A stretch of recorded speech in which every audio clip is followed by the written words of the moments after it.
నిర్గమకాండము 4వ అధ్యాయము మొదటి 2 వచనాలు చదువుకుందాం.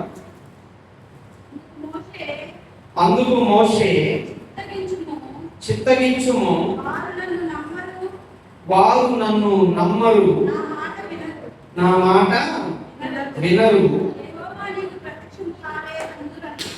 యెహోవా నీకు ప్రత్యక్షము కాలేదు అని అందరూ అని ఉత్తరమియ్యగా, యెహోవా నీ చేతిలోనిది ఏమిటి అని అడుగగా అతని అడిగెను. అందుకతడు కర్ర అనెను. చాలు. దేవునికి స్తోత్రం. హల్లెలూయా. ప్రియమైన దేవుని బిడ్డలారా, ప్రభు సహాయం కొరకు చిన్న ప్రార్థన చేసుకుందాం. పరిశుద్ధమైన తండ్రి, ప్రేమ స్వరూపుడా, మీ వందనాలు, స్తోత్రాలు నాయన.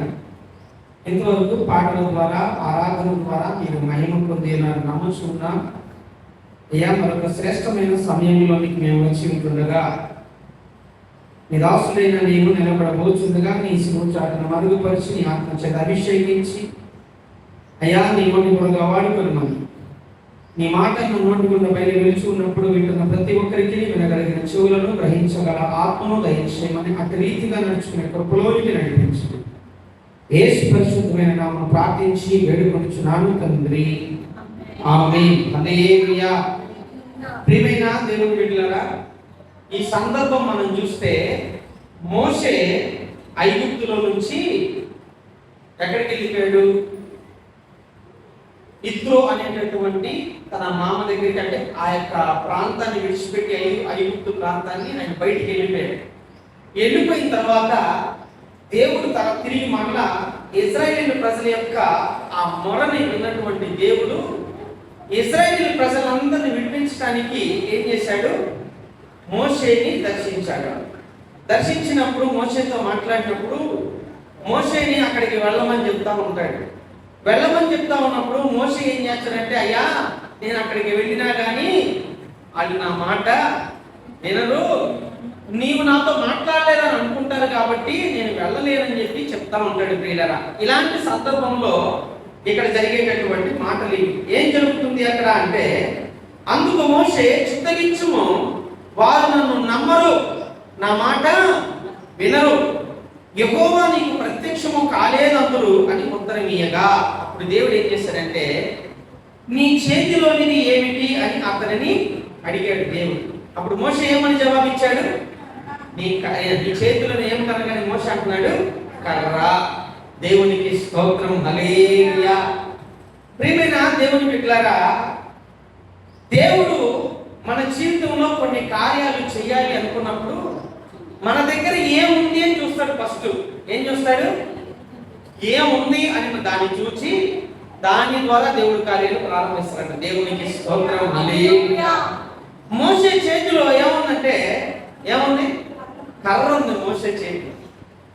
మోషే చేతిలో కర్ర ఉంటే ఆ మోషే చేతి యొక్క కర్ర ఏ కర్రగా మార్చబడిందో తెలుసా? ఏ కర్రగా మార్చబడింది? దేవుని కర్రగా మార్చబడింది. దేవునికి స్తోత్రం. హల్లెలూయా. 4వ అధ్యాయం 20వ వచనంలో చదవండి. 4వ అధ్యాయం 20వ వచనం. మోషే తన భార్యను తన కుమారులను తీసుకొని ఐగుప్తుకు తిరిగి వెళ్ళెను. మోషే దేవుని కర్రను చేత పట్టుకొని పోయిను. దేవునికి స్తోత్రం. హల్లెలూయా. ఏందంట? మోషేతో దేవుడు మాట్లాడుతున్నాడు. అయ్యా నేను అక్కడికి వెళ్తే వాళ్ళు అంటారు నా మాట వినరు, నీవు నాకు ప్రత్యక్షము కాలేదు అని మాట్లాడతారని చెప్పినప్పుడు దేవుడు అన్నాడు, మోషే నీ చేతిలో ఉన్నది ఏమిటి అని అడిగినప్పుడు మోషే అంటున్నాడు, కర్ర. ఈ కర్ర ఏ కర్రగా మార్చబడింది? దేవుని కర్రగా మార్చబడింది. తిరిగి ఈ యొక్క మోషే ఐగుప్తుకి వెళ్ళేటప్పుడు ఏ కర్ర అంట? ఇది దేవుని కర్ర. దేవునికి స్తోత్రం. హల్లెలూయా. ప్రియమైన దేవుని సంగమా, ఈరోజు నీ జీవితంలో ఏదైతే ఉందో దానిని బట్టి దేవుడు వాడుకొని నీ జీవితంలో గొప్ప కార్యాలు చేయాలని ఆశపడతాడు. మరి మోషే చేతిలోనేమో ఏముంది? కర్ర ఉంది, మరి నీ దగ్గర ఏముంది? నీ చేతిలో ఏముంది? నీ చేతిలో కూడా ఉండాలా. ఏముండాలా? ఏముండాలండి చెప్పండి. నీ చేతిలో ఏముండాలి అంటే విశ్వాసం ఉండాలి. దేవునికి స్తోత్రం, హల్లెలూయా. మోషే చేతిలో ఉన్న కర్ర ఒక దేవుని అద్భుతం చేయడానికి దేవుడు వాడుకుంటే, ఈరోజు నీ జీవితంలో ఉన్న విశ్వాసము మోషే కర్రగా మార్చబడాలి. దేవునికి స్తోత్రం. దేవుడు నిన్ను అడిగినప్పుడు నీ దగ్గర ఏముండాలి తెలుసా? నా దగ్గర ఏముంది? విశ్వాసం. ఏంటిది? విశ్వాసం. విశ్వాసమునకు కట్టయు దానిని కొనసాగించు యేసు వైపు చూచుచు మన ముందు ఉన్న పరుగు పందెంలో మనం ఏం చేయాలంట? ఓపికగా పరిగెత్తాలంట. అందుకే మన దగ్గర ఏముండాలా? విశ్వాసం. దేవుడు నీ దగ్గర విశ్వాసాన్ని చూస్తాడు. ఏం క్రైస్తవుని యొక్క మొట్టమొదటి నెట్టేదండి విశ్వాసమేగా, అవునా? విశ్వాసము లేకుండా దేవుణ్ణి చూచుట, దేవునికి ఇష్టలై ఉండుట అసాధ్యం. కాబట్టి మొట్టమొదటిగా మన జీవితంలో ఏం కావాలా? విశ్వాసం. దావీదు అక్కడ మోషే జీవితంలో మనం చూస్తే, మోషే దగ్గర ఏముంది అని వాడుకోవడానికి దేవుడు చూశాడంట. చూస్తే ఏం కనపడింది? కర్ర కనపడింది. ఆ కర్రతో దేవుడు అద్భుతాలు ప్రారంభించాడండి. అర్థమైందా? ఇక్కడ చూస్తే మోషే కర్ర ఏ కర్రగా మార్చబడింది? దేవుని కర్రగా మార్చబడింది. దేవుని కర్రగా మార్చబడిన కర్ర మళ్ళా ఏ కర్రగా ఉంది? మోషే కర్రగా పిలువబడింది. దేవునికి స్తోత్రం, హల్లెలూయా. అర్థమైందా? ఇక్కడ చూస్తే ఆ యొక్క 3వ వచనంలో ఉంటది. ఆ కర్ర గురించి అక్కడ మాట్లాడుతూ ఉంటాడు. దేవుడు అంటాడు అక్కడ చూడండి, అప్పుడు ఆయన నేలను దాన్ని పడవేయమనెను, అతడు దాన్ని నేలలో పడవేయగానే అది పామాయెను. దేవునికి స్తోత్రం. మోషే యొక్క చేతి కర్ర ద్వారా దేవుడు ఎన్నో అద్భుతాలు చేశాడు. ఈరోజు నీ యొక్క విశ్వాసాన్ని బట్టి దేవుడు అద్భుతం చేయాలని కోరుకుంటా ఉన్నాడు. అర్థమైంది? దేవుని యొక్క కార్యాలు దేవుడు తనను తాను బయలుపరుచుకోవాలి అని అంటే నీలో విశ్వాసం ఉండాలి. నీవు దేవునికి ఒక మోషే కర్రలాగా నువ్వు వాడబడాలి. అర్థమైంది? అలా మనం ఉండకపోతే మనము దేవుని చేత వాడబడలేము. దేవుడు తన కార్యాలను, తన శక్తిని ఈ లోకానికి బయలుపరుచుకోలేడు. ఈరోజు దేవుడు తన శక్తిని మనలో లోకానికి బయలుపరచుకోవడానికి మనలో ఏం కావాలనుకుంటున్నాడు? విశ్వాసం కావాలనుకుంటున్నాడు. మనం ఆయనకి కావాలి అని అనుకుంటున్నాడు. అలా మనం ఉండాలి. ఇక్కడ మొట్టమొదటిగా ఏంటంట? మోషే కర్రని దేవుడు అన్నాడు, నువ్వు నేల మీద పడి. నేల మీద పడగానే ఏమైపోయింది? అది పాము అయిపోయిందండి. దేవునికి స్తోత్రం, హల్లెలూయా. ఇలా పాము అయిపోయింది. పాము అయిపోయిన తర్వాత అది ఏ కర్రగా మార్చబడింది అని అంటే పిల్లరా, అది దేవుని కర్రగా మార్చబడింది. దానికి ఒక శక్తి వచ్చేసింది. అర్థమైంది? దేవుని కర్రగా అది మార్చబడింది. ఆ దేవుని కర్రగా మార్చబడిన తరువాత ప్రియులారా జరిగిన కార్యాలు అంతా ఎంత కాదండి. ఎప్పుడైతే నీలో విశ్వాసం ఉంటుందో, ఎప్పుడైతే నువ్వు నిన్ను దేవునికి సమర్పించుకుంటావో, అప్పుడు దేవుడు నీ జీవితంలో ఉన్నతమైన కార్యాలు, ఆశ్చర్యమైన కార్యాలు, ఆయన శక్తిని లోకానికి బయలుపరచుకోవడానికి నిన్ను కూడా ఒక మోషే కర్రలాగా దేవుడు వాడుకుంటాడంట. ఆ తర్వాత చూస్తే ప్రియులారా చూడండి, యొక్క 4వ అధ్యాయం 20వ వచనంలో దేవుని కర్ర అని చెప్పబడింది కదా. ఈ దేవుని కర్ర తిరిగి ఎవరు పట్టుకున్నారు? మోషే పట్టుకున్నాడు. అంటే మోషే కర్ర దేవుడి కర్ర అయింది. దేవుడి కర్ర మళ్ళా ఎవరు పట్టుకున్నారు? మోషే పట్టుకున్నాడు. అప్పుడు అది మోషే కర్రగా మార్చబడింది. మోషే చేతిలో ఎవరి కర్ర ఉంది? ఇప్పుడు దేవుని కర్ర ఉంది మోషే చేతిలో. అర్థమైందా? ఈరోజు నువ్వు కూడా ఏమవ్వాలి? దేవుని కర్రగా మార్చబడాలి. నీ విశ్వాసము దేవుని కర్రగా మార్చబడాలి. ఇక్కడ తర్వాత ఏం జరిగింది? 7వ అధ్యాయం 20వ వచనంలో చూడండి. అదే అధ్యాయం, అదే 7వ అధ్యాయము 20వ వచనములో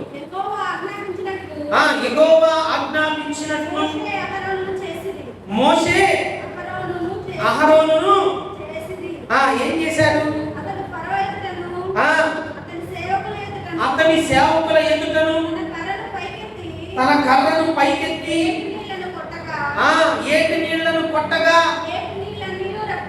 ఏటి నీళ్ళన్నీ రక్తముగా మార్చబడిన. దేవునికి స్తోత్రం, హల్లెలూయా. ఇప్పుడు మోషే కర్రగా ఉందనుకోండి, ఏది దేవుని కర్రగా మార్చబడక మునుపు అది కేవలం మోషే కర్రగా ఉంటే ఇది జరిగిందా?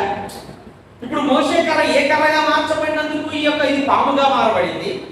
ఎందుకని ఏటి నీళ్లు రక్తముగా మార్చబడ్డాయి అంటే అది ఎవరి కర్ర? దేవుని కర్ర.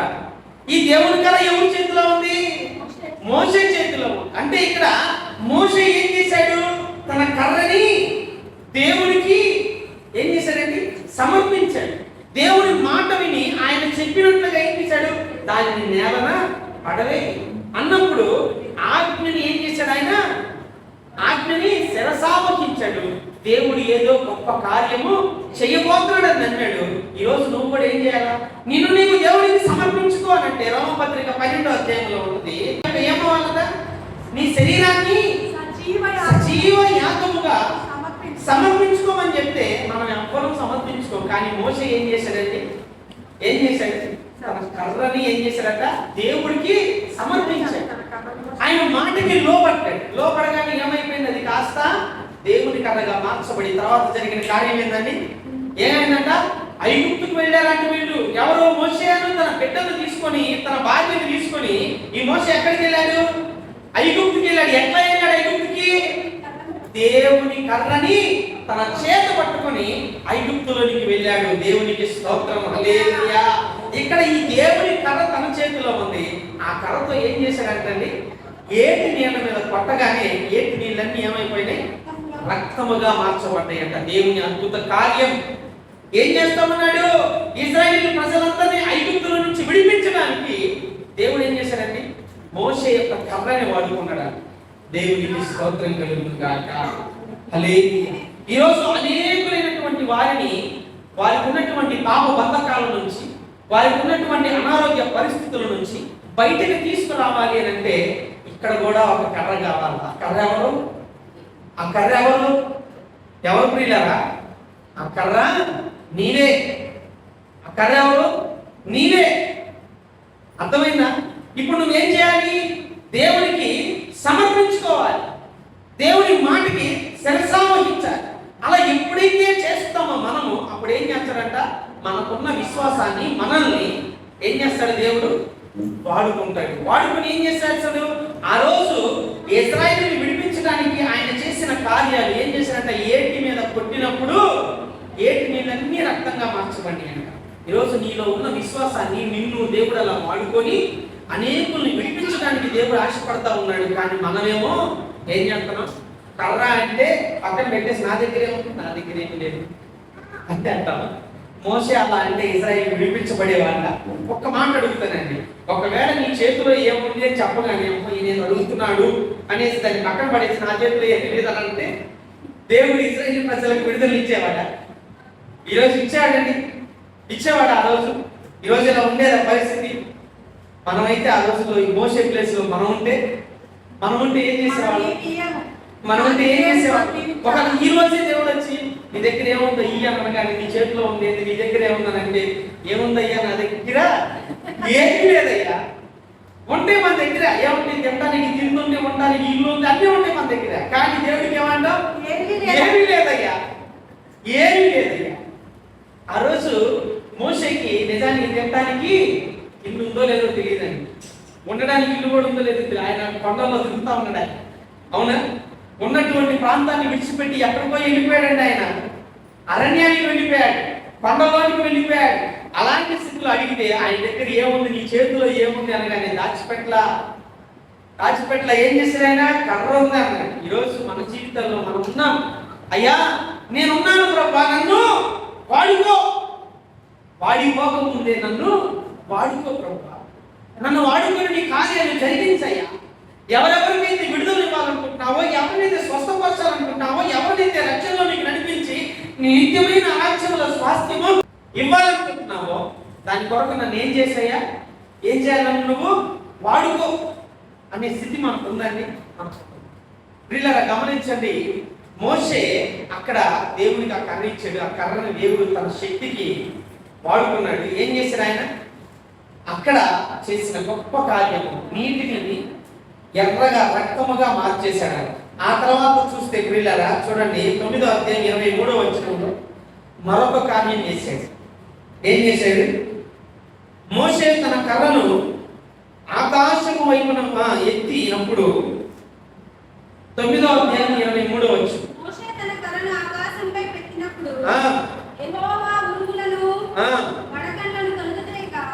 యెహోవా ఉరుములను వడగండ్లను కలుగ చేయగా పిడుగులు భూమి మీద పడుచుండెను.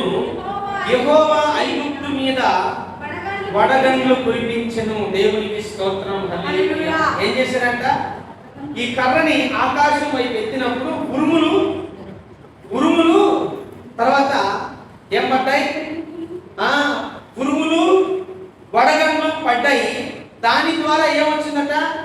భూమి మీద పిడుగులు పడ్డాయి. భూమి మీద పిడుగులు పడ్డాయి. యెహోవా అంటే ఆ కర్రని పైకెత్తినప్పుడు నిజానికి అక్కడ చేసి ఎక్కడ జరిగిందండి. ఇదంతా ఎట్లా కనపడుతుంది? చాలా మంది మ్యాజిక్ చేసేవాళ్ళు ఉంటారు, వాళ్ళు ఏదేదో చేస్తుంటారు. అట్టాకి ఇక్కడ ఏం చేస్తున్నాడు? దేవుడు శక్తిని చూపిస్తున్నాడు. ఆయన శక్తిని ఏమని? కర్రని ఆకాశం వైపు చూపిస్తే అవి ఏం చేస్తుందని? ఉరుములు పుట్టించింది, వడగండ్లు పడ్డాయి, దానితో పిడుగులు భూమి మీద పడ్డాయి. ఆ తర్వాత చూస్తే యెహోవా యొక్క ఐగుప్తు దేశం అంతటి మీద ఏం చేశాడంట? వడగండ్లు కురిపించాడు. అంటే దేవుడు ఆ కర్రతో ఏం చేశాడు? వడగండ్లు కురిపించాడు. అర్థమైందా? ఎందుకు చేస్తున్నాడు ఇవన్నీ? ఎందుకు చేస్తున్నాడు? అక్కడ బంధకాల్లో ఉన్న వారందరినీ, ఏ బంధకాలండి? ఎన్ని వందల సంవత్సరాలు? 400 సంవత్సరాలు. ఏం పనంట? వెట్టి చాకిరి అండి, వెట్టి చాకిరి.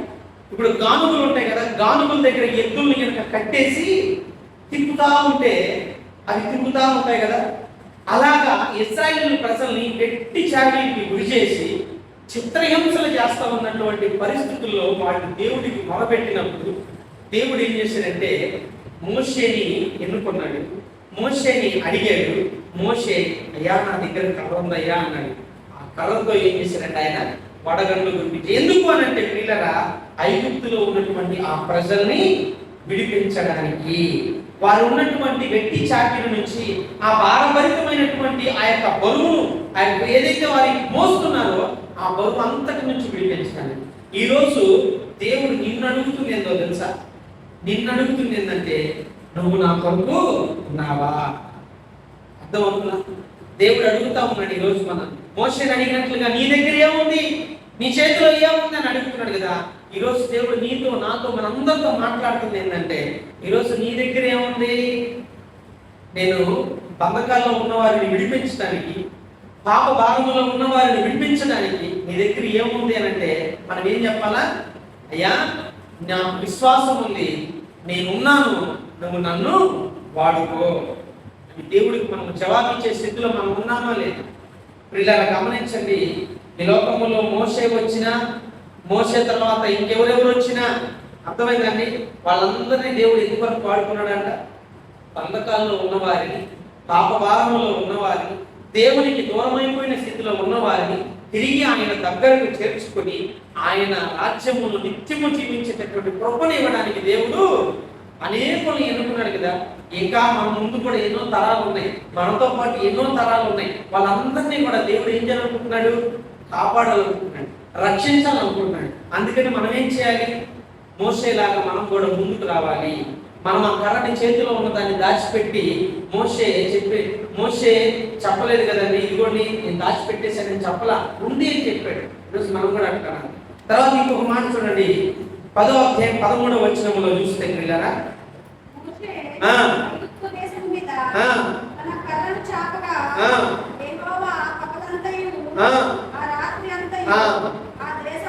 ఆ దేశం మీద తూర్పు గాలి విసర చేసెను, ఉదయమందు తూర్పు గాలికి మిడతలు వచ్చెను. చూసారా ఏం చేశాడు? ఆయన అంటున్నాడు తన కర్రను చాపగా, అంటే ఆ ఐగుప్తు దేశం మీద నువ్వు కర్రను చాపేయి అన్నప్పుడు, చాపినప్పుడు పగలు రాత్రి ఏం చేశాడు దేవుడు? తూర్పు గాలిని విసరగొట్టినప్పుడు ఆ గాలికి ఏమొచ్చినాయి అంట? మిడతలు వచ్చినాయి. మిడతలు వచ్చి ఏం చేసిందంటే కింద ఉంటుంది పిల్లరా, పంటంతా తినేసినాయి. ఇవన్నీ ఎందుకు చేస్తున్నాడు దేవుడు అని అంటే, ఎందుకు చేస్తున్నాడంటే తన ప్రజలని ఆయన విడిపించడానికి. తన ప్రజలను విడిపించడానికి ఏముందంట ఆయన దగ్గర? ఇప్పుడు ఏముంది ఆయన దగ్గర? ఏముంది ఆయన దగ్గర? ఎవరి కర్ర? దేవుడి కర్ర. మోషే కర్ర ఉంది దేవుడి దగ్గర. దేవుడి దగ్గర ఏమో మోషే కర్ర ఉంది, మోషే దగ్గర ఏమో దేవుడి కర్ర ఉంది. అర్థమైందా పిల్లరా?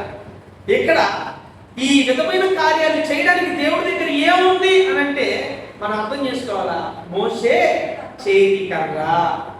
ఈరోజు ఈ ప్రాంత ప్రజల్ని విడిపించాలనుకుంటున్నాడు దేవుడు. కృపా సన్నిధి ఇక్కడ పడిపించాడు దేవుడు. ఈరోజు దేవుడు చూస్తా ఉన్నాడు, ఏమని? నా ద్వారా మాట్లాడుతూ ఉన్నాడు. ఏమని? నేను ఇక్కడోని కాదుగా, స్థానికుడిని కాదుగా. దేవుడు ఏమడుగుతున్నాడు తెలుసా? స్థానికమైనటువంటి నీలో నుంచి ఏమడుగుతున్నాడు? ఏముంది నీ దగ్గర అంటే మీరేమవ్వాలా? నేనున్నానయ్యా, నేనున్నానయ్యా. ఇక్కడ ఏం కావాలి మనకి? సాక్ష్యము కావాలి. ఇక్కడ ఏం కావాలి మనకి? అయ్యా ఇదిగో ఆనాడు ఎలా ఉన్నాడంట మోషే చూస్తే అప్పుడు అక్కడ ఎలా అంటాడంటే అక్కడ ఎంత గొప్ప స్థితి కలిగినోడు. ఆ గొప్ప స్థితి కలిగినోడిని దేవుడు వాడుకోవాలనుకున్నాడు. అవునా? ఈరోజు ఇక్కడ మనం ఎలాంటి స్థితిలో ఉన్నా కానీ, ఒకవేళ మనం దేవునికి వ్యతిరేకమైన స్థితిలో ఉన్నామా, పాపంలో మనం ఉన్నామా, దేవుని దగ్గరికి పిలుస్తున్నాడు, నీవు నాకు కావాలి, నువ్వు నాకు కావాలి. దేవుడికి ఎలా కావాలి? మనం సజీవ యాగంగా మనం కావాలి. దేవుడు మనల్ని వాడుకుంటాడు. ఈ ప్రాంతంలో ఉన్న వారిని అందరినీ ఏం చేస్తారంటే ఆయన విడిపించడానికి. అర్థమవుతున్నా పిల్లరా? మరొకసారి చూస్తే చూడండి 14వ అధ్యాయం 16వ వచనంలో, 14వ అధ్యాయం 16వ వచనంలో చూస్తే, ఆ సముద్రం వైపు నీ చెయ్యి చాపి దాన్ని చూడండి. ఎవరి కారణం ఎంతమంటున్నాడు? దేవుడు అంటున్నాడు మోషేతో, నీవు నీ కర్రను ఎత్తి, నీవు నీ చేతి కర్రను ఎత్తి ఆ సముద్రము వైపు నీ చెయ్యి చాపి దానిని పాయలుగా చేయమన్నాడు. దేవుడు అంటున్నాడు మోషేతో, అది నీ కర్ర అంటున్నాడు. కానీ మోషే ఏ కర్ర పట్టుకున్నాడు? దేవుడి కర్ర పట్టుకున్నాడు. అంటే మోషే కర్ర దేవుడి కర్ర అయింది, దేవుడి కర్ర మోషే కర్ర అయింది. ఇప్పుడు దేవుడు అంటే ఆ మోషే, దేవుడు ఆ యొక్క సముద్రాన్ని 2 పాయలుగా మార్చడానికి ఆయన చేతులు ఏమన్నాక మోషే కర్ర ఉంది, మోషే ఉన్నాడు. కర్ర ఒక్కటే కాదు కదా, కర్ర మోసేవాడు కూడా కావాలి కదా దేవుడికి. ఇప్పుడు నీలో ఉన్న విశ్వాసము కావాలి, నువ్వు కూడా కావాలి. అంటే నీ విశ్వాసం ఉంటే కాదు, నువ్వు కూడా కావాలి. ఇప్పుడు మోషే చేతులు ఏముందంటే కర్ర ఉంది. ఆ కర్ర ఇప్పుడు ఎవరి కర్ర అయింది? దేవుని కర్ర అయింది. ఇప్పుడు ఆ కర్ర ఒక్కటే ఉంటే సరిపోదుగా, మరి దాన్ని ఎత్తి కొట్టేవాడు కావాలిగా, చూపించేవాడు కావాలిగా, ఆకాశం వైపు చూపేవాడు కావాలి, సముద్రం వైపు చూపేవాడు కావాలి, దాన్ని ఉపయోగించే మనిషి కావాలి. ఆ మనిషి ఏమై ఉండాలి? సజీవ యాగముగా దేవునికి సమర్పించుకున్న వాడై ఉండాలి. ఆ మనిషిలో ఏముండాలా? విశ్వాసం ఉండాలి. ఇప్పుడు నీలో ఏముండాలా? విశ్వాసం ఉండాలా. నువ్వు దేవునికి సమర్పించుకున్న స్థితిలో ఉండాలా. అలా ఎప్పుడైతే నీవు ఉంటావో, మోషే ఉన్నాడు, మోషే చేతిలో ఆ కర్ర ఉంది. అయితే ఆ మోషేకి నువ్వు సాదృశ్యం, మోషే చేతిలో ఉన్న కర్రకి నీ విశ్వాసము సాదృశ్యం. విశ్వాసంతో నువ్వు ఏది చేయలే చెయ్యి. అర్థమైనా?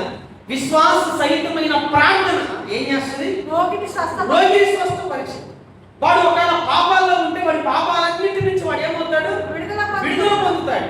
అర్థమైందా? అంటే ఇక్కడ ఏంటిది? ఇప్పుడు మోషే చేతిలో నువ్వు ఉన్నావు అనుకుందాం. ఇప్పుడు నీకు ఒక విశ్వాసం ఉంది, నువ్వు ఉన్నావు, మోషే ఉన్నాడు, మోషే చేతిలో కర్ర ఉంది. అవునా? ఇప్పుడు దేవుడు అన్నాడు మోషేతో, ఆ కర్రతో సముద్రం వైపు చూపి 2 పాయలుగా చేయమన్నాడు. ఇప్పుడు దేవుడు నీతో అంటున్నాడు, నీలో ఉన్న విశ్వాసాన్ని బట్టి నువ్వు ఒక మాట పలుకు, నువ్వు ప్రార్థన చేయి, నువ్వు ప్రార్థన చేయి. ప్రార్థన చేస్తే జరగనిది ఏది ఉండదు. అర్థమైంది? దేవుడు అంటున్నాడు. ఆ రోజు ఏం చేశాడు మోషే? సముద్రం వైపు చూపినప్పుడు పిల్లరా ఏమైపోయింది అండి? ఏమైపోయింది? సముద్రము 2 పాయలుగా చేర్చబడింది. ఆరిన నేల మీద ఇశ్రాయేలు ప్రజలందరూ క్షేమముగా నడిచారు. పిల్లరా వెనకాల ఏముందంట? ఐగుప్తు నుంచి ఎవరు వస్తున్నారు? సేనలు వస్తున్నాయి, ఫరో సైన్యం వస్తుంది. దొరికినట్టుగా చంపుదామని, మరి తిరిగి మరలా బందీలుగా తీసుకుని వెళ్ళిపోయి బంధకాల్లో ఉంచుతామని వస్తుంటే పిల్లరా, ఇక్కడ దేవుడు అన్నాడు మోషేతో, నీ చేతి కర్రని ఎత్తి సముద్రం వైపు చూపి నువ్వు దాన్ని 2 పాయలుగా చేయమని చెప్పాడు. ఈరోజు దేవుడు అంటున్నాడు, ఎంతో మంది ప్రాంతంలో పాప భారములో అనేకమైనటువంటి ఇరుకు ఇబ్బందుల్లో పట్టబడిన స్థితిలో ఉన్నారు. వారందరూ విడిపించబడాలి అంటే నీ విశ్వాసం కావాలి. అంత మాత్రమే కాదు, నువ్వు కూడా దేవుడికి కావాలి. అర్థమైనా? దేవునికి స్తోత్రం, హల్లెలూయా. ఇప్పుడు నువ్వేం చేయాలి? నీ విశ్వాసంతో ప్రార్థన చేయాలి. ఆయన సముద్రం వైపు చెప్పినట్లుగా నువ్వేం చేయాలి? ప్రార్థన చేయాలి. విశ్వాస సహితమైన ప్రార్థన ఆ రోగిని స్వస్థపరుస్తుంది. దేవుని వాక్యం చెప్తాము. ఇంకా చెప్పాలంటే పిల్లరా, మార్కు సువార్తలో ఉంటది. మార్కు సువార్తలో ఉంది 9వ అధ్యాయం 23వ వచనంలో, నమ్ముట నీ వలన అయితే నమ్మువానికి సమస్తము సాధ్యమేనట. దేవునికి స్తోత్రం, హల్లెలూయా. ఏంటంట? నమ్మాలి, విశ్వసించాలి. విశ్వాసంతో నువ్వు ప్రార్థన చేసినప్పుడు నీ ప్రార్థన ఏమవుతుంది? దేవుని సన్నిధికి చేర్చబడింది. పిల్లలు అర్థమైందా? చాలా మంది తమ్ముడు తాము దేవునికి సమర్పించుకోరు, కానీ ప్రార్థన మాత్రం చేస్తారండి. అర్థమైందా? విశ్వాసం ఉంటుంది కానీ సమర్పణ ఉండదు. అర్థమైన వాళ్ళు విశ్వాసం ఉండింది కానీ సమర్పణ ఉండదు. ఇప్పుడు కార్యం జరగాలంటే దేవుడికి ఏం కావాలా? కర్ర కావాలి, దాన్ని ఎత్తి పట్టుకునే మోసే కూడా కావాలి. అవునా? మోసే చేతిలో కర్రను మాత్రమే దేవుడు వాడుకోవాలి. అర్థమైందండి? మోసే చేతి కర్రని ఐగుప్తులోనికి ఎవరు తీసుకెళ్లారు? ఎవరు తీసుకెళ్లారు? దేవుడు తీసుకెళ్ళారా? ఎవరు తీసుకెళ్లారు? మోసే తీసుకెళ్ళారు. అర్థమైందా? మోసే చేతిలో కర్రని కింద పడేసినప్పుడు దేవుని శక్తి దానికి వచ్చిందండి. అద్భుతాలు చేయడం ప్రారంభించాడు దేవుడు. ఆ కర్రని తిరిగి మరలా ఐగుప్తులోని తీసుకెళ్ళడానికి ఎవరు తీసుకెళ్లారు? మోసే తీసుకెళ్ళారు. నీలో ఉన్న విశ్వాసం ఒక్కటి సరిపోదు. దేవుడి కార్యం జరగాలంటే నువ్వు కావాలా. నీలో ఉన్న విశ్వాసము, అర్థమైందా? నీలో ఉన్న విశ్వాసంతో పాటు నువ్వు ఉండాలి. అందుకే చాలా మంది ఏమో విశ్వాసం ఉందయ్యా, సమర్పణ లేదు. అర్థమైంది? దేవుడికి ఏం కావాలా? విశ్వాసము కావాలా. నీలోని విశ్వాసం, నువ్వు కూడా కావాలి. ఈ రెండు కలిసినప్పుడు నువ్వు చేస్తావు ప్రార్థన. నువ్వు చేస్తావు కదా ప్రార్థన. ఈ రెండు కలగలిగినటువంటి ప్రార్థన ఒకటి ఉంటుంది. ఆ ప్రార్థన చిన్న ప్రార్థన అయినా కానీ పిల్లరా ఏమైంది? చిటికలో నెప్పి మట్టుమాయం. అర్థమైందా? ఏదో అంటారు కదా, వస్తూ ఉంటుంది యాక్ట్స్ లో, చిటికలో నెప్పి మట్టుమాయం అంటే సమర్పణ కలిగినటువంటి విశ్వాసం. విశ్వాసముతో ప్రార్థన అంటే విశ్వాసరహితమైన ప్రార్థన ఓకే, కానీ ప్రార్థించేవాడు ఏమై ఉండాలా? సమర్పణ కలిగినోడై ఉండాలా. దేవునికి స్తోత్రం, హల్లెలూయా. ఎప్పుడైతే నిన్ను నీవు దేవునికి సమర్పించుకుంటావో, విశ్వాసం కలిగి నువ్వు ప్రార్థన చేస్తావో, ఆ ప్రార్థన ఆ రోగిని ఏం చేస్తుంది? స్వస్థపరుస్తుంది. ప్రార్థన ఒక్కటే కాదు, విశ్వాసం ఒక్కటే కాదు, సమర్పణ కలిగిన ప్రార్థన. సమర్పణ అంటే విశ్వాసము, సమర్పణ ఈ రెండు కలిసి వచ్చేటటువంటి ప్రార్థన ఆ రోగిని స్వస్థపరిచిందట. దేవునికి స్తోత్రం, హల్లెలూయా. దేవుడు ఏం చేశాడంటే సముద్రాన్ని 2 పాయలుగా చీల్చాడండి. అక్కడ చీల్చిన తర్వాత వాళ్ళందరూ అంత క్షేమముగా నడుచుకుంటా వెళ్ళిపోయారు. అర్థమైందా ప్రియులారా? అలాంటి స్థితిలో ఉన్న వారందరిని విడిపించడానికి అయోమయంలో ఉన్నారు. ఎలాంటి స్థితి అంటే, అయ్యో ముందుకెళ్తే సముద్రం, వెనక్కి వెళ్తే ఫరో సైన్యం, అయిపోయింది మా పరిస్థితి అని అనుకుంటా ఉన్నారు. అందరూ మోషే మీద గురుగుతా ఉన్నారు, సరుగుతా ఉన్నాడు, దేవుని దూషిస్తా ఉన్నటువంటి పరిస్థితి. అలాంటి పరిస్థితుల్లో మోషే ఉన్నాడు. మోషే చేతిలో కర్ర ఉంది, దేవుని కర్ర. అయితే ఆ రీతిగా ఈ ప్రాంతాన్ని రక్షించడానికి, మన కుటుంబ సభ్యులను రక్షించడానికి ఈరోజు దేవుడికి మనము కావాలి, మన విశ్వాసము కావాలి. ప్రేమైన దేవుని బిడ్డలారా, మరొక మాటను మనం చూస్తే చూడండి, 17వ అధ్యాయము 5-6 వచనాలు చూసినట్లయితే మరొక శ్రేష్టమైన మాట ఇక్కడ రాయబడి ఉంది. చూడండి.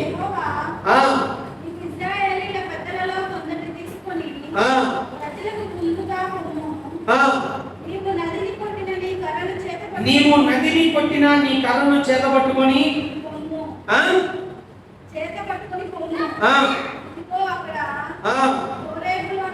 ఓరేపులోని బండ మీద నేను నీకు ఎదురుగా నిలిచెదను. ప్రజలు తాగుటకు దానిలో నుండి నీళ్లు బయలుదేరునని మోషేతో సెలవీయగా, మోషే ఇశ్రాయేలీయుల పెద్దల కన్నుల ఎదుట అట్లు చేసెను. దేవునికి స్తోత్రం, హల్లెలూయా. ఇక్కడ చూస్తే ప్రియమైన దేవుని బిడ్డలారా, ఇశ్రాయేలీయులందరికీ దాహం వేస్తా ఉంది. ఈ యొక్క 17వ వచనం ప్రారంభంలో నుంచి చూస్తే దాహం వేసి మోషే మీద సనుక్కొని, అయ్యా మాకు తాగడానికి నీళ్లు ఇవ్వని చెప్పి మరలా మాట్లాడుతూ ఉంటే ఆయన అంటారు, నా మీద మీరు సనుక్కోవటం ఏంటి అని చెప్పి అక్కడ దేవుడికి మొరపెట్టినప్పుడు దేవుడి మాటలు చెప్తా ఉంటాడు. అదిగో నది మీద నువ్వు కొట్టావు కదా ఆ చేతి కర్ర, ఆ చేతి కర్రను తీసుకొని నువ్వేం చేయాలా? పెద్దలు తీసుకొని కొంత ముందుకు వెళ్ళిపోయి ఓరేపులో ఆ యొక్క బండ ఎదుట నేను నీకు ప్రత్యక్షమవుతాను అంటున్నాడు. అక్కడికి వెళ్ళి ఆ బండ దగ్గరికి వెళ్ళమంటున్నాడు. ఆ బండను ఏం చేయమన్నాడు? అక్కడ కొట్టగా ఏమవుతాయి? ప్రజలు త్రాగడానికి నీరు వస్తుందంట. దేవునికి స్తోత్రం హల్లెలూయా. అంటే ఎవరైతే ప్రియమైన దేవుని పిల్లరా దప్పికొని ఉంటారో, దాహముకొని ఉంటారు, ఆకలి దప్పులతో అల్లాడుతూ ఉంటారు, అప్పుల బాధలతో అల్లాడుతూ ఉంటారు, వారందరికీ ఏం చేయాలంటే దేవుడు ఇప్పుడు తృప్తి ఏం పరచాలా? తృప్తి పరచబడాలి. వాళ్ళు తృప్తి లేని వాళ్ళు ఎంతో మంది ఉన్నారు ప్రియులారా ఈ ప్రాంతంలో. మన కుటుంబంలో చాలా మందికి మనం ప్రభువుని నమ్మాము, కానీ మాత్రం తృప్తి ఉండదేమో, వారికి ఉన్న దాంట్లో వారికి తృప్తి ఉండదేమో. కానీ మనమున్న స్థితిలోనే ఆ స్థితిని బట్టి మనము దేవుణ్ణి స్తుతిస్తూ మనల్ని చూసే వారందరికీ కూడా తృప్తిని కలుగ చేసే వారిగా ఏం చేయాలి? మనం దేవుని చేతిలో ఉండాల. మోషేలాగా, మోషే చేతిలో ఉన్నటువంటి ఆ కర్రలాగా మన విశ్వాసం ఉండాల. వాటిని మనం ఏం చేయాలా? ఉపయోగించే వారిగా ఉండాలి. అర్థమైందా? అలా ఎప్పుడైతే మనం ఉపయోగించే వారిగా ఉంటామో ప్రియమైన దేవుని బిడ్డలారా, అక్కడ ఎవరైతే సమాధానము లేనటువంటి, దాహం కలిగినటువంటి స్థితిలో వాళ్ళు ఉంటారో వారందరికీ త్రాగడానికి దేవుడు నీళ్లు ఎలా అయితే ఇచ్చాడో, ఈ ప్రాంతంలో ఉన్న వారందరికీ పిల్లరా రక్షణ కలుగుటకై దేవుడు నిన్ను నన్ను వాడుకుంటాడు. ఎప్పుడు అనంటే మనం దేవునికి సమర్పించుకున్నాం. అదేవిధంగా మనం చూస్తే ప్రియమైన దేవుని బిడ్డలారా, ఇక్కడ చూడండి, ఈ యొక్క విశ్వాసం ద్వారా ఏం జరిగింది? మనమున్నాము, మనలో విశ్వాసం. విశ్వాసం ద్వారా ఏం జరిగింది అంటే ప్రియమైన దేవుని బిడ్డలారా, విశ్వాసం ద్వారా మొట్టమొదటిగా మనం నీతిమంతులుగా మార్చబడతాం. ఏం చేయబడతాం? విశ్వాసము ద్వారా మనము నీతి డిఫరెన్స్లు ఉన్నాయి, కానీ సమయం అయిపోతుంది కాబట్టి నేను డిఫరెన్స్ చదివించు పై చెప్తాను. విశ్వాసం ద్వారా ఏం చేయబడతామంటే మనము నీతిమంతులుగా తీర్చబడతాం. తర్వాత రోమాపత్రిక 5:2 ఉంటుంది, విశ్వాసముతో చూడొద్దు, నా మాట వినండి చాలు. విశ్వాసము ద్వారా కృపలో మనం ప్రవేశిస్తామంట, విశ్వాసము ద్వారా మనము రక్షించబడతామంట. గలతీయ పత్రిక 3:13 ఉంటుంది, విశ్వాసము ద్వారా ఆత్మను గురించిన వాగ్దానాలు మనం పొందుకుంటామంట. ఎఫెసీయుల పత్రిక 3:16 ఉంటుంది, విశ్వాసము ద్వారా క్రీస్తు ప్రభువారు మనలో నివసిస్తారంట. దేవునికి స్తోత్రం హల్లెలూయా. ఇంకా చూస్తే ప్రియమైన దేవుని పిల్లరా 2 తిమోతి 3:14 ఉంటుంది, విశ్వాసము ద్వారా రక్షణార్థమైన జ్ఞానము కలిగిద్దంట. ఏం కలిగింది? మనకి రక్షణార్థమైన జ్ఞానము కలిగిద్దంట విశ్వాసము ద్వారా. తర్వాత హెబ్రీ 11:33 ఉంటుంది, ఈ వచనాన్ని మనం చదువు. హెబ్రీ పత్రిక 11:33 చదవండి. హెబ్రీ పత్రిక 11:33 వారు విశ్వాసం ద్వారా రాజ్యములను జయించి నీతి కార్యములు జరిగించి వాగ్దానములను పొంది సింహముల నోళ్లను మూసిరి. దేవునికి స్తోత్రం హల్లెలూయా. ఏం చేశారంట? విశ్వాసం ద్వారా ఏం చేశారండి? రాజ్యాలను జయించారంట విశ్వాసం ద్వారా. ఇంకా ఏం చేశారు? నీతి కార్యాలు జరిగించారంట విశ్వాసము ద్వారా. వాగ్దానాలన్నింటినీ పొందుకున్నారంట విశ్వాసము ద్వారా. సింహపు నోళ్లను మూసారంట విశ్వాసం ద్వారా. అర్థమైందా? ఆ విశ్వాసం ఎక్కడ ఉందండి? వారిలో ఉంది. వారు కూడా ఉన్నారు దేవునికి సమర్పించుకున్న స్థితిలో. అర్థమైందండి? సింహపు నోడిని మూసింది ఎవరండి? దేవుడే. ఎవరి ఎదుట? తన దాసుడైనటువంటి దానియేలు ఎదుట దేవుడు ఏం చేశాడు? సింహపు నోళ్లను మూసాడు. ఇప్పుడు ఆ దానియేలులో ఏముందంట? విశ్వాసం ఉంది కాబట్టి ఇప్పుడు ఇంకా దానియేలు ఏం కలిగి ఉన్నాడు? సమర్పణ కలిగి ఉన్నాడు. ఎలా సమర్పించుకున్నాడు? ఇదిగో ఈ విగ్రహానికి ఏం చేయాలి? దండం పెట్టాలి. అర్థమైందండి? వారొక దండం పెట్టాలని వారొక తీర్పును తీసుకొని వస్తే, వీళ్ళ ఒక జీవో పాస్ చేస్తే దానికి ఆయన లోబడాల. నేను లోబడింది, నేను సమర్పించుకుంది ఎవరికి? సజీవుడైన దేవుడికి నేను సమర్పించుకున్నాను, కాబట్టి ఆయనకు మాత్రమే నేను ప్రార్థన చేస్తానని అనుకున్నాడు. ఆయన వచ్చాడు, దేవుడికి సమర్పించుకున్న స్థితి. అర్థమైందండి? రాజ్యాలను జయించినటువంటి వారు ఉన్నారు. వారు రాజ్యాలను జయించడానికి ఏం చేశారు? దావీదు ఎన్నో రాజ్యాలు జయించాడు. ఏం చేశాడు? ఎందుకు అనంటే ఆయన దేవునికి సమర్పించుకున్నాడు, విశ్వాసము కలిగి ఉన్నాడు. అబ్రహాం ఉన్నాడు, ఏం చేశాడు? దేవునికి సమర్పించుకున్నాడు, విశ్వాసము కలిగి ఉన్నాడు. ప్రియులారా, దేవుని మాటలు నమ్మాడు. అందుకని ఏం జరిగిందంటే ప్రియులారా, దేవుని వాళ్ళు ఏం చేశారంట? వీరు రాజ్యములను జయించి నీతి కార్యాలు చేశారు. ఈరోజు నువ్వు నేను నీతి కార్యాలు చేయాలంటే ఏం కావాలి? మనలో ఏం కావాలా? విశ్వాసం కావాలి. విశ్వాసము కావాలి. విశ్వాసం లేకుండా నీతి కార్యాలు మనం ఎప్పటికీ చేయలేము. ఇంకా ఏం చేశారు వాళ్ళు? వాగ్దానాలు పొందుకున్నారు. ఏం వాగ్దానాలు? దేవుడు ఇస్తాను అని ఏదైతే వాగ్దానం చేశాడో ఆ వాగ్దానాలన్నిటిని దేని ద్వారా పొందుకున్నారు? విశ్వాసం ద్వారా పొందుకున్నారు. ఇంకా చూస్తే ప్రియమైన దేవుని బిడ్డలారా, సింహపు నోళ్లను మూసారంట. మన ఎదుటి కూడా చాలా మంది ఉంటారు సింహాల నోళ్ళ కంటే గొప్పగా ఉంటాయి. వాటన్నిటిని ముయ్యాలంటే ఏం చేయాలి? మనలో విశ్వాసం ఉండాలి. కాబట్టి గమనించండి, మన జీవితంలో ఎప్పుడైతే ఈ విధంగా విశ్వాసం కలిగి మనం ఉంటామో ప్రియమైన దేవుని బిడ్డలారా, ఆ విశ్వాసం ద్వారా దేవుడు ఏం చేస్తాడంటే, 1 పేతురు పత్రిక 1వ అధ్యాయము 5వ వచనం, కడవరి కాలమందు మైలుపరచబడ్డకు స్థిరముగా ఉన్న రక్షణ మీకు కలుగునట్లు విశ్వాసము ద్వారా దేవుని శక్తి చేత కాపాడబడి మీ కొరకు. చూడండి, విశ్వాసము ద్వారా దేవుని శక్తి చేత కాపాడబడి శక్తి చేత కాపాడబడుటకు కాపాడబడు మీ కొరకు. మీ కొరకు అంటే మనం దేని వల్ల అంట? విశ్వాసము ద్వారా దేవుని శక్తి చేత మనం ఏం చేయబడుతున్నాం? కాపాడబడుతున్నాం. కాబట్టి గమనించండి, విశ్వాసం ఉండాలి. విశ్వాసం ఉండాలి. యొక్క మోషే చేతిలో ఆ కర్ర ఈ విశ్వాసానికి గుర్తు. ఆ మోషే నీకు నాకు మనందరికీ గుర్తు. మోషే తన కర్రని దేవుడికి ఇచ్చాడు. అర్థమైందా? ఆ కర్ర కాస్త దేవుని కర్రగా మార్చబడింది. అంత మాత్రమే కాదు, ఆ కర్రతో మాత్రమే దేవుడు కార్యాలు చేయలేదు, కానీ ఆ కర్రని ఐగుప్తులోని తీసుకొని వెళ్ళడానికి, ఐగుప్తులో దేవుడు తన కార్యాలు చేయడానికి, తన శక్తిని బయలుపరచుకోవడానికి దేవుడికి ఏం కావాల్సి వచ్చింది? ఆ కర్ర కావాల్సి వచ్చింది. ఆ కర్రను మోసే కూడా కావాల్సి వచ్చింది. అదే రీతిగా ప్రేమైన దేవుని బిడ్డలారా, మనలో విశ్వాసము కలిగి మనల్ని మనము దేవునికి సజీవ యాగముగా మనము ఎప్పుడైతే మనల్ని మనము సమర్పించుకుంటామో ఆ యాగమే నిజమైనటువంటి ఏంటంటే ఆ మాట చదవండి. రోమపత్రిక 12వ అధ్యాయం 1-2 వచనాలు. ఇట్టి సేవ యుక్తమైనది అని ఉంటుంది. కాబట్టి సహోదరులారా, దేవునికి అనుకూలమైన సజీవ యాగముగా మీ శరీరములను ఆయనకు సమర్పించుకొనండి. ఇట్టి సేవ యుక్తమైనది. అర్థమైందా? యుక్తమైనటువంటి సేవ. అర్థమైందా? ఏంది? విశ్వాసము కలిగి దేవుణ్ణి మనల్ని దేవునికి సమర్పించుకొని ప్రార్థనా జీవితం కలిగి ఉంటాం. అర్థమైందండి? ఎప్పుడైతే ఇవి మన జీవితాల్లో ఉంటాయో, ఎప్పుడైతే మనం ఈ విధంగా సమర్పించుకుంటామో మనం కూడా ఏమవుతామంటే మనము దేవుని చేతిలో కర్ర అవుతాము. దేవుని చేతిలో కర్రగా మనం ఉన్నప్పుడు మనల్ని వాడుకునేది ఎవరో తెలుసా? ఎవరు వాడుకుంటారు? ఇప్పుడు ఆ కర్రని ఎత్తడానికి దేవుడు ఏం చేస్తాడంటే నెక్స్ట్ లెవెల్లో ఆలోచిస్తే ఎలా ఉంటుందంటే, దేవుడి చేతిలో కర్రగా మనం వాడబడితే మన విశ్వాసము మనలో ఉంది.